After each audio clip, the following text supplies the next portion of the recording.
না যে আপনি কি জিনিস বানালেন, যেরকম জুসি সেরকম সফট সেরকম সেদ্ধ হয়েছে। পাকিস্তান এটাকে যেরকম সবাই ভালোবেসেছে মিশন সিন্দুর, আপনার হাতেও সব মস্তি করে খাবে করাইতে পারে। ও গাঙ্গুলি একটা কথা বলবো?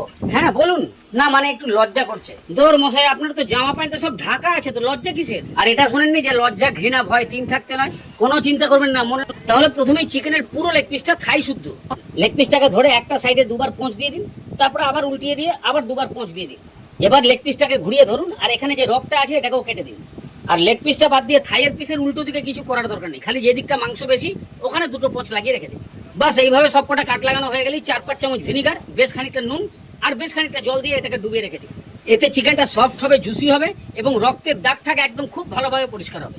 15 মিনিট এইভাবে ভিজিয়ে রাখুন, ততক্ষণে আদা রসুন কাঁচা লঙ্কার একটা পেস্ট বানিয়ে ফেলুন। এবার মাংসটাকে ভালো জল দিয়ে 3-4 বার ধুয়ে নিয়ে জল ঝরিয়ে রাখুন। দেখে বুঝতে পারছেন মাংসটা কত ফ্রেশ লাগছে। এবার ফার্স্ট ম্যারিনেশন, পরিমাণ মতো নুন, আদা রসুন কাঁচা লঙ্কার পেস্ট, একটা গোটা পাতিলেবুর রস আর কালারের জন্য 2 চামচ কাশ্মীরি লঙ্কার গুঁড়ো। খুব ভালো করে এটাকে মাখিয়ে দিন। যেখানে যেখানে কাট লাগিয়েছেন একদম ভালো করে ডলে ডলে এই আদা রসুন কাঁচা লঙ্কা নুন এগুলোকে সব ঢোকানোর চেষ্টা করুন। হয়ে গেল। এবার এটাকে ঢাকনা দিয়ে রেখে দিন মিনিমাম আধ ঘন্টা। এখনই 200 গ্রাম টক দই একটা ছাঁকনির মধ্যে রেখে দিন, আধ ঘন্টার মধ্যে এটারও জল ভালো করে ঝরে যাবে। এবার যান আধ ঘন্টা ছুটি, ফেসবুক নিয়ে একটু ঘাটাঘাটি করে আসুন। আধ ঘন্টা পরে দেখুন চিকেনটার এই পজিশন। এবার এটা সেকেন্ড ম্যারিনেশন হবে। 3-4 চামচ সর্ষের তেল একদম ফুল হিটে গরম করে একদম ধোঁয়া বার করে দিন, এতে সর্ষের তেলের ঝাঁসটা কমে যাবে। এবার তেলটাকে অল্প ঠান্ডা করুন, পুরোপুরি ঠান্ডা করে ফেলবেন না, সামান্য ঠান্ডা হলেই 2 চামচ কাশ্মীরি লঙ্কার গুঁড়ো দিয়ে দিন, 1.5 চামচ মতো সেই আদা রসুন কাঁচা লঙ্কার পেস্ট, 1/2 চামচ বিট নুন, 1 চামচ চাট মশলা, একটু গুঁড়ো করা ভাজা কসুরি মেথি, সেই জল ঝরানো টক দই।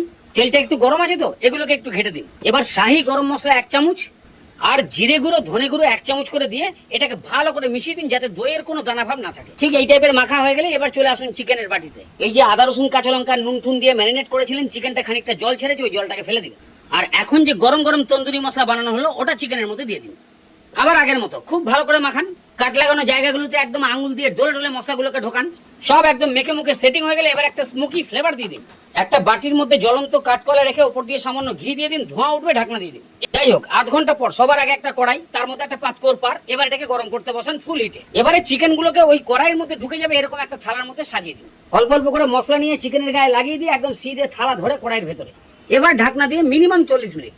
খানিকক্ষণ পরেই দেখতে পাবেন বেশ খানিকটা জল ছেড়ে দিয়েছে। ঘাবড়ানোর কোনো দরকার নেই, জলটাকে খানিকটা কমিয়ে দিতে পারেন অথবা পুরোপুরি শুকিয়ে দিতে পারেন। যখনই দেখবেন চিকেনের ওপরের কালারটা ঠিক এরকম টাইপের হয়েছে আর হাড়গুলো ছেড়ে দিয়েছে, বাস রেডি, নামিয়ে দিন।